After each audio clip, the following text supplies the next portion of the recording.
ہم نے صرف دیکھنا ہے کہ ہمارے ساتھی اور مددگار کون سی قوتیں ہیں، رحمانی قوتیں ہیں یا شیطانی قوتیں ہیں یا نفسانی قوتیں ہیں، یہ آپ کو دیکھنا ہوگا۔ عام طور پہ تو سامنے کرام ہم دنیا کو دل دے چکے ہیں، دنیا اور دنیا ہمارے سامنے اور کوئی منزل نہیں، ہماری اور کوئی خواہش نہیں، نہ دوزخ سے بچنے کی کوئی خواہش ہے، نہ جنت میں جانے کی کوئی تمنا ہے، نہ ہمیں یقین ہے دوبارہ جی اٹھنے پر، نہ ہمیں یقین ہے قبر کی حالات۔ ہم کوئی دیکھیں، میں صاف بات کرتا ہوں، یہ نہیں کہ میں آپ کو دھوکے میں رہوں اور آپ کو کہوں کہ بھئی مبارک ہو، تم تو مسلمان گھرانے میں پیدا ہوئے ہو، اہل محبت میں ہو، اور بس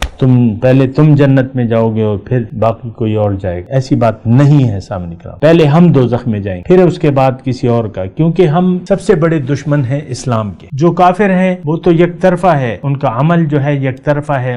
وہ تو نہ نبی کو مانتے ہیں نہ قرآن کو مانتے ہیں۔ ہم زبانی طور پہ مانتے ہیں، نبی کو بھی مانتے ہیں، قرآن کو بھی مانتے ہیں، اسلام کو بھی، اپنے آپ کو نہ کافر کہلوانا چاہتے ہیں، نہ منافق کہلوانا چاہتے ہیں، نہ مشرک کہلوانا چاہتے ہیں، اور بس اسلام کا دعویٰ ہے، اور نہایت بس صرف دعویٰ ہی دعویٰ ہے اور کچھ نہیں ہے سامنے کرام۔ آپ دیکھیں ذرا غور کریں نا، ہمارا تو صرف دعویٰ ہے۔ تو یہ مضمون اللہ تعالیٰ فرما رہا ہے کہ یعنی اس جو دو آیات میں نے پڑھی ہیں، اس میں اللہ تعالیٰ ہمیں وَيَوْمَ يَحْشُرُهُمْ جَمِيعًا، ہمیں اور جن کی ہم نے تابعداری کی تھی، جو ہماری جو شیطانی قوتیں ہماری دوست تھیں، وہ حال اللہ تعالیٰ بیان فرما رہے ہیں۔